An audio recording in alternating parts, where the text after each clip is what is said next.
श्री रामचरितमानस एक ऐसा महाकाव्य जो हमें हमारे जीवन में जीने के लिए नैतिक मूल्यों और आदर्शों को सिखाता है। वैसे श्री रामचरितमानस प्रभु श्री राम जी के चरित्र पर आधारित है, लेकिन रामचरितमानस रामायण के अंतर्गत जितने भी पात्र आते हैं, सबका चरित्र एक चरित्रवान व्यक्ति को जीवन जीने के लिए एक प्रेरणादायक स्रोत है।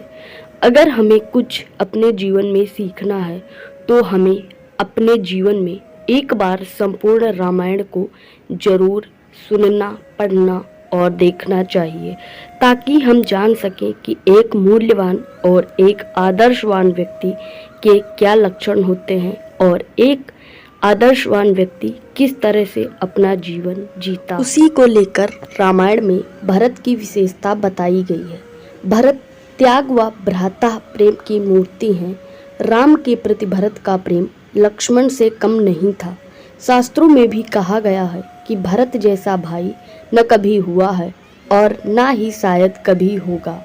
हम सबने लक्ष्मण जी के भ्राता प्रेम पर बहुत सारी कहानियां सुनी होंगी, लेकिन भरत जी के बारे में कम ही चर्चा होती है। भरत जी का भ्रात प्रेम लक्ष्मण जी से एक पॉइंट भी कम नहीं था।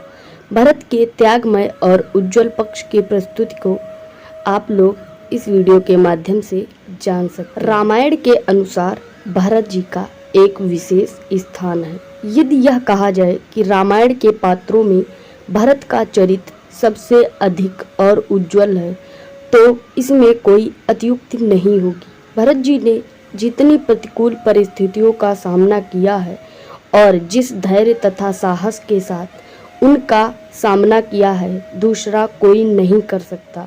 जितनी परीक्षाएं भरत ने दी, यदि उतनी किसी दूसरे के सामने आई होती तो वह कमजोर पड़ जाता।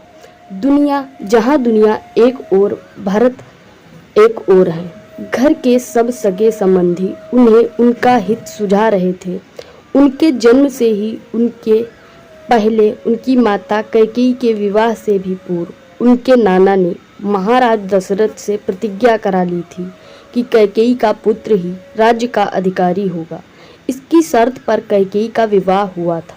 मंथरा के उपदेश से कैकेयी ने इस मनोरथ के लिए घर में युद्ध मचा दिया था।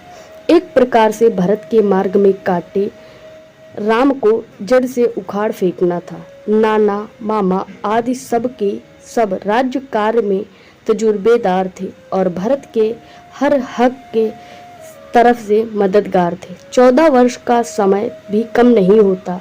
इतने समय में भरत प्रजा को अच्छी तरह काबू में कर सकते थे। यदि कोई अड़चन होती तो उनके सहायक भी कम नहीं थे। आखिर भरत का इस समय क्या दोष था कि वह अपने जन्म सिद्ध अधिकार को कैसे छोड़ दे। फिर कैकेयी को मिले वरदान भी तो कम न थे। माना कि भगवान राम लक्ष्मण को महर्षि विश्वामित्र ने जो दिव्य ज्ञान दिए थे, वे भरत के पास नहीं थे। 14 वर्ष वनवास के दौरान राम अपने राज्य के लिए लड़ सकते थे। 14 वर्ष के समय की शर्त राम वनवास के साथ लगाई गई थी, भरत राज्य के साथ नहीं। कैकेयी ने जो 2 वरदान मांगे थे, उनमें से यह नहीं था कि भरत 14 वर्ष राज्य करे और बाद में आकर राम राज्य ले ले। उसने साफ कहा था कि भरत का राज्य बिना किसी शर्त के और राम 14 वर्ष वन में रहें।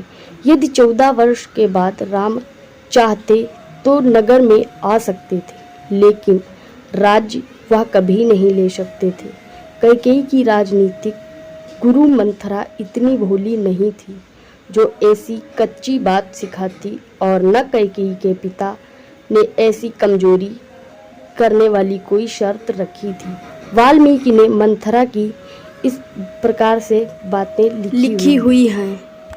तौ च याचस्व भर्तारं भरतस्यामिसेचनं प्रव्राजनं च रामस्य वर्षाणि च चतुर्दश ही वर्षाणि रामे प्रभाजिते वनम प्रजाभावगत स्नेहा स्थिरः पुत्रो भविष्यति। जिसका अर्थ यह हुआ कि भरत का राज्य और राम का 14 वर्ष का वनवास। 2 वरदान मांगो, 14 वर्ष तक राम वनवासी रहेंगे तो इतने दिनों में पुत्र भरत प्रजा का स्नेह भाजन हो जाएगा और प्रजा के हृदय में स्थान पा लेने पर भरत स्थिर हो जाएगा। फिर उसका राज्य किसी के हिलाए न हिलेगा। राम को यदि क्रोध करना या लड़ना था तो अपने पिता से निपटते, उन्होंने उनका अधिकार नष्ट किया। इससे यह सिद्ध होता है कि भरत का राज्य निष्कंटक था। उनके नाना ने ही इसका बीज बो रखा था। मंथरा ने उसे अंकुरित और पल्लवित किया था। कैकेयी ने उसे पुष्प फल से संपन्न बनाया था और भरत केवल उसके उपभोग के अधिकारी थे। माता उन्हें राज्य दे रही थी।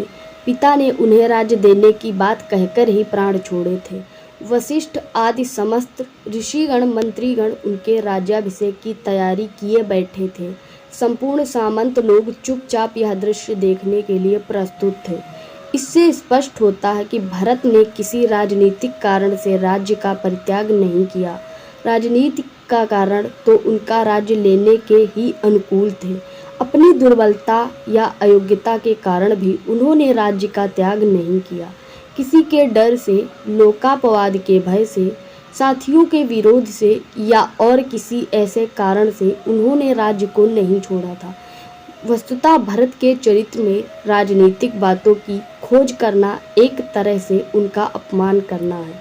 भरत विशुद्ध भक्ति के अवतार हैं। मेरा तो राम दूसरा ना कोई, यही भरत का मंत्र रहा है।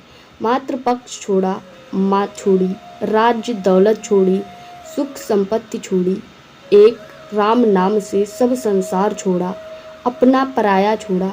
इसी से हम कहते हैं कि भारत में राजनीतिक बातों को ढूंढना उनके चरित्र का दशरथ ने भी कैकेयी को समझाते हुए बहुत ठीक कहा था कि रामादप हितम मन्ये धर्मतो, अर्थात धर्म में भरत को मैं राम से भी बढ़कर समझता हूँ। राम के बिना भरत कभी राज्य स्वीकार न करेंगे।